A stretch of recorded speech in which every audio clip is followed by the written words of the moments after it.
Hi friends, అందరికి నమస్తే. ప్రతి ఒక్క రైతన్నకు ఇప్పుడు పండుగ రోజు లెక్క. ఎందుకంటే ఈ జూన్ 1, 2, 3 తారీఖు వచ్చిందంటే ప్రతి ఒక్కరికి వానదేవుడు అనేది ఎప్పుడెప్పుడు వస్తాడని ఎదురు చూస్తుంటారు.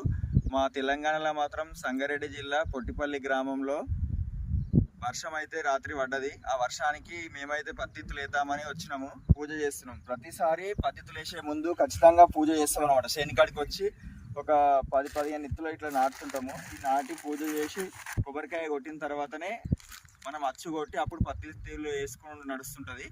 మీరు గిట్ట చూడవచ్చు, ఎవరైనా సరే ప్రతి ఒక్కరైనా సరే ఎవరు పత్తి వేసినా ఏది వేసినా మనం ఫస్ట్ పూజ చేసి వేస్తాం కాబట్టి అది అనేది మనకు మంచిగా పంట పండాలని ఆ దేవుని మొక్కుతాము. ప్రతి సంవత్సరం లెక్కనే ఈ సంవత్సరం కూడా మంచిగా వర్షాలు పడి మంచిగా పంటలు పండాలి, రైతులందరూ మంచిగా బాగుపడాలని కోరుతున్నాం. జై జవాన్ జై కిసాన్. రైతు బాగుంటేనే దేశం బాగుంటుంది.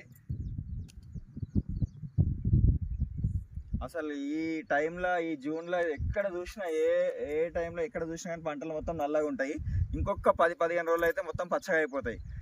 రైతులు ప్రతి ఒక్కరు ఇప్పుడు ఆనందపడి పత్తి పంట కానీ పెసాలు కానీ అన్నీ వేసేది ఇప్పుడే. మీరు గిట్ట ఒకసారి చూడవచ్చు, ఇప్పుడైతే స్టార్ట్ అయిపోయింది పత్తిత్తులు వేసుడు. ఈ రోజు నుంచి చాలామంది వేస్తుంటారు. వర్షాలు పడుతున్నాయి కాబట్టి ఈ వర్షాలు అనేది మంచిగా కురవాలని ఆ వానదేవుని కూడా కోరుతున్నాం. జై జవాన్ జై కిసాన్.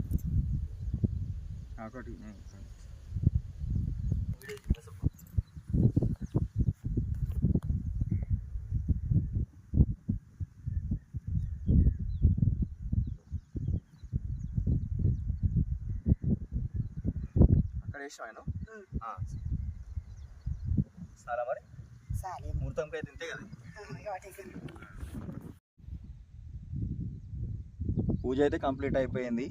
ఆ వానదేవుని కోరుకునేది ఒకటేసారి పత్తిత్తులు వేసిన తర్వాత రోజు వాన పడాలి. మేము ఒక్కరమే కాదు, ఊర్లో ఉన్న ప్రతి ఒక్కరు తెలంగాణలో అందరికి పత్తులు ఒకటేసారికి విత్తనాలు వేసి అందరికి వానలు పడి మంచి పంటలు పండాలని కోరుకుంటున్నాం.